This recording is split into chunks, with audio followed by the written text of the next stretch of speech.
Hi guys, Hebrew Boy again. I'm just gonna change the fixings on my Gibby windshield because the shield's been on and off quite a number of times uh, during the process of getting it right, and the rubbers are just a bit worn. Uh, and I just for security reasons want to change it out. So if you bear with me, I'll show you how it's done or how I do it. And also at the same time I'll show you best I can how I've got everything set up to supply and mount my telephone, which I use as my sat nav. Okay, we just start with dropping these bolts out, and they're 5 mil. So these are hex bolts screw into the plastic now.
So that's one out.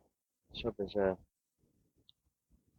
hex bolt 5 mil with a white fibre washer which goes against the windscreen.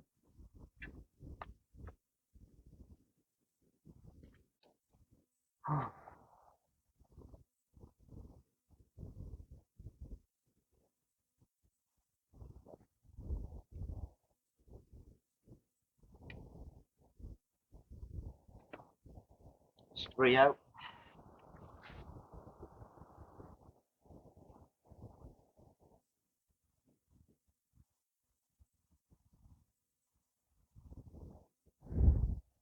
That's 4 out. And there's the windshield off. That's my Gibby windshield. Uh,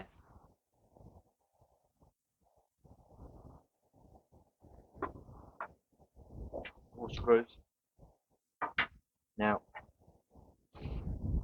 take one of these out. Take that one out maybe.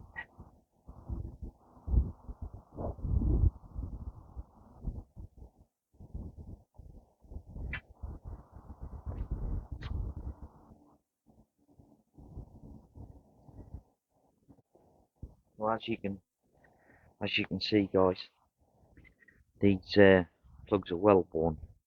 There's a small nut fixture embedded in the rubber, and a fibre washer which has got to come off. And as you can see, it's not very good. Now, what I have from Honda is some new parts, and these weren't cheap. These were about £16 for 4 of them, but they're nice and new, and should do the job.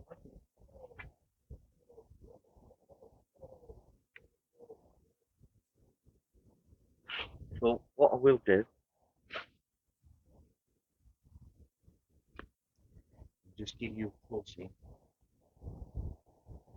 The frame here, look, is the Sat Nav or phone mounted frame, and that was £20 off of £29 off of eBay or Amazon, and that literally just sandwiches on top of the existing frame, and the fixings pass through all of it. So the windshield, so it passes through the windshield first, or the bolt does, through the bolt passes through the windshield, and behind the windshield is the fixings, which pull the Sat Nav mount onto the original windscreen mount, which is underneath the Sat Nav. I don't know if you can see there.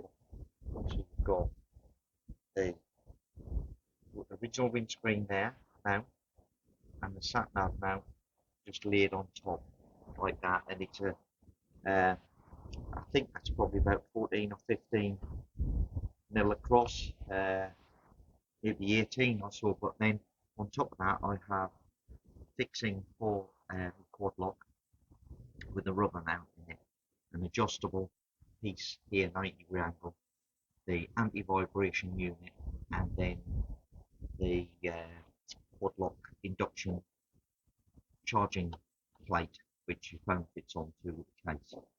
Power comes from here, through here, and I've threaded it through here, look, see that, just threads through down there into the fairing, and it runs along the fairing where I've got the unit, the charging unit mounted here, and that's wired into the bike, and there's two leads which are probably about 250 mil long each, and they've got USB, so the USB supplied cable supplied with a quad lock plugs straight into one output, just under here in this section, and the other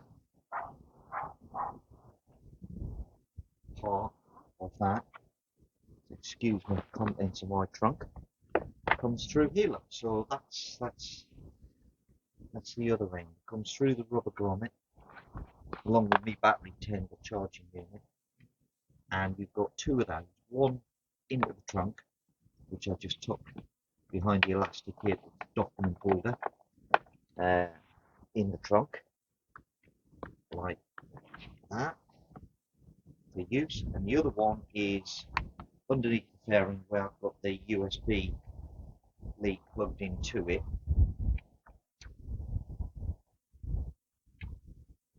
and that unit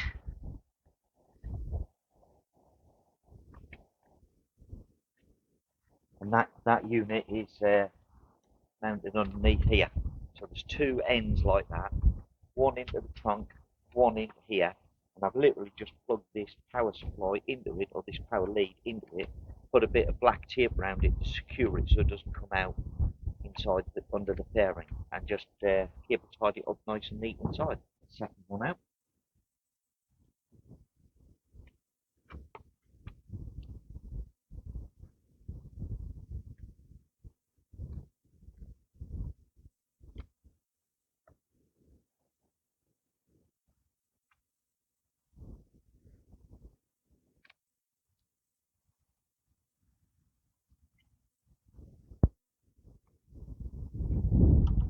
It's actually easier to break them since I've got a whole new one. And remove it, like so. Hopefully you can see that. Just take that fibre washer off, like that.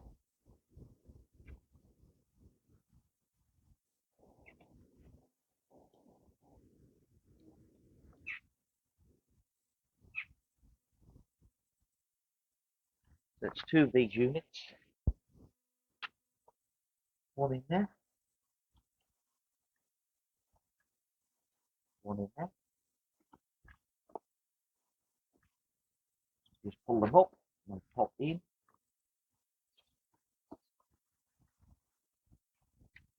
Get these two out.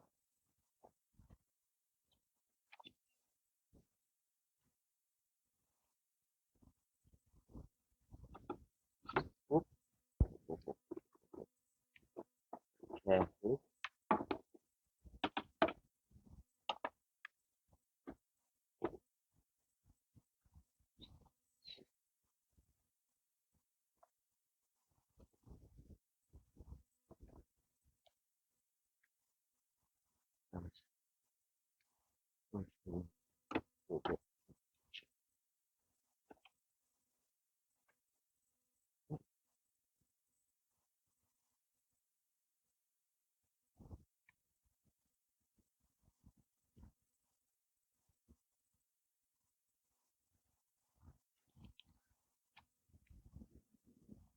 Third one.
Okay, so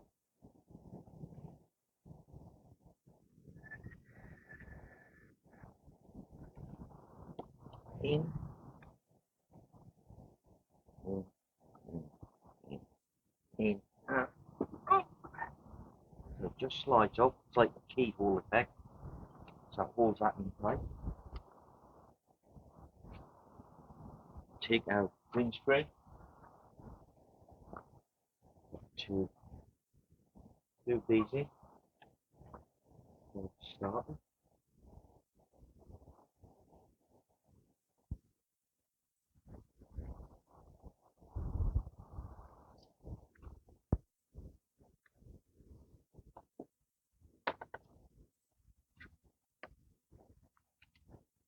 Hopefully you can see all right, guys. Big tack handle.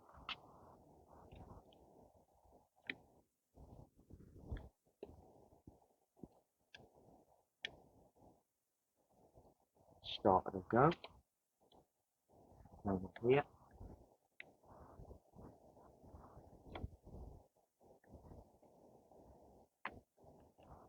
This one in.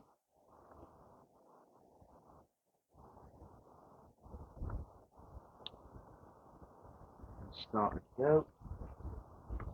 Last but not least, over here.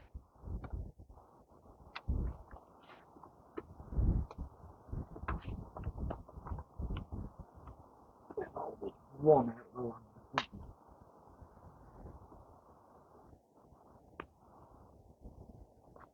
Okay. I'll just reposition the camera so hopefully you can see a bit better.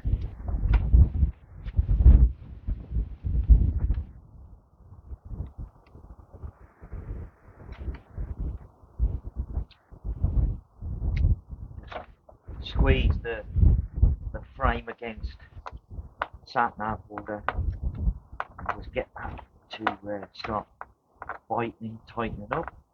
And that collapses the rubber up behind the frame to mount it. Same on this one.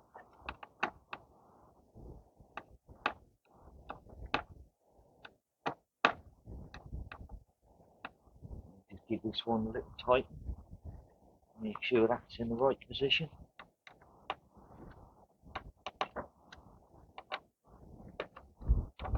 Sorry about the rain, guys. We're doing all right, I suppose, considering the time of the year.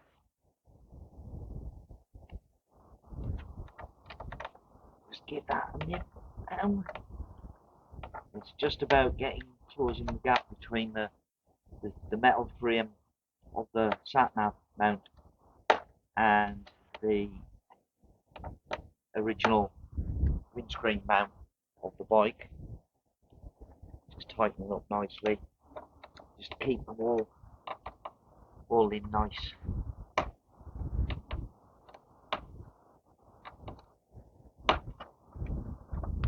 Check this one.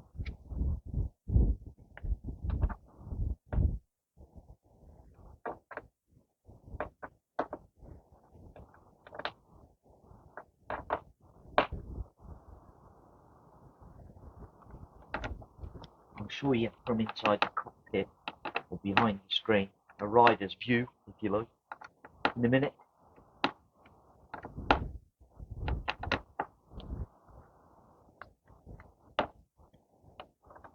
And just crank these up gently, a bit at a time, checking the position of them in the back.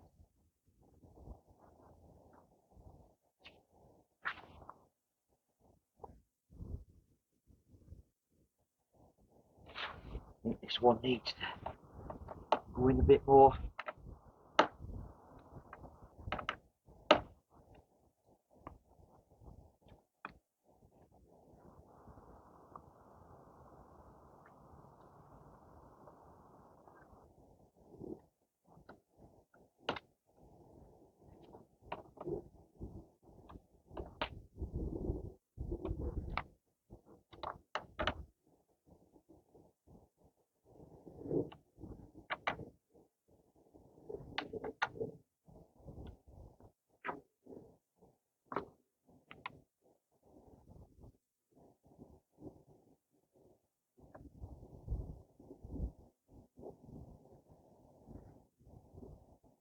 So I think that's good. Let's just show you. So if I get the view down in here, look, those plastic screws have expanded into the metal, holding on the back of the metal. And the key is to get this gap here, look, to close up between the metal fittings. And in there, you can just see that's pretty good. Seems solid enough.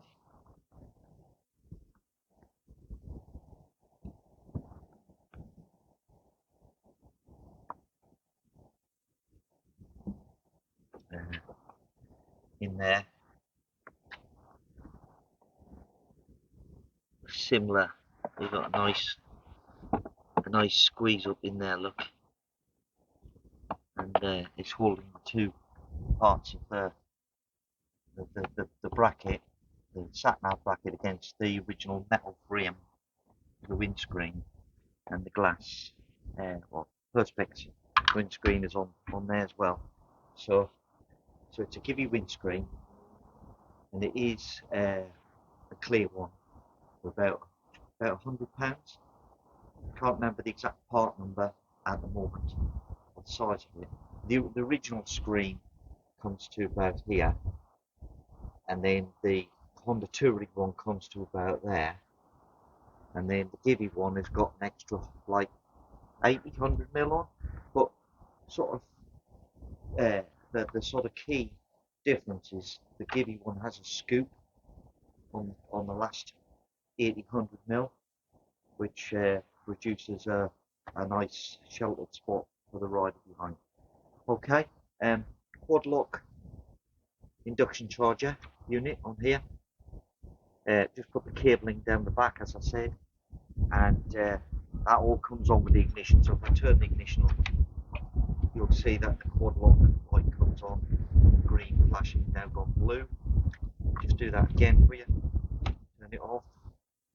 You'll see it go green and then blue, and the quad lock, it's just a quad lock mount there, and that fits on there quite nicely. There obviously is movement because it's on the anti-vibration mount to prevent it damaging the camera on your phone. So that's my setup, and hopefully that's been helpful to whoever wants to put that on their bike. I'm pleased with that. That's nice and solid, and it looks pretty good. Straight, I think, straight-ish.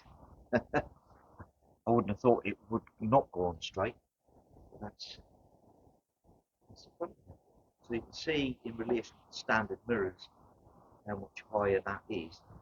It's I had to guess 8-9 inches higher to the very top of the screen. Okay. So it's Newbury Biker, just showing you the setup on my bike. Works for me, and so far so good. It's a learning curve as you go. So keep keep tuned. If you if you would subscribe to my channel, I'd really appreciate it. I'm trying to push the content, even though I'm working quite hard at the moment. I'm trying to push the content of my channel so I can reach 1,000 plus subscribers. And at the moment, I'm sat about the 287, 86 mark. So I'm, a quarter of the way there, but got a long way to go. So if you wouldn't mind subscribing, please, and press the notification button, then and a like, of course, then we can keep you up to date with the video. I will be doing some videos going forward on various bits of camping kit. I'm going to try a bit of bike camping, so there may be a bit of that coming soon.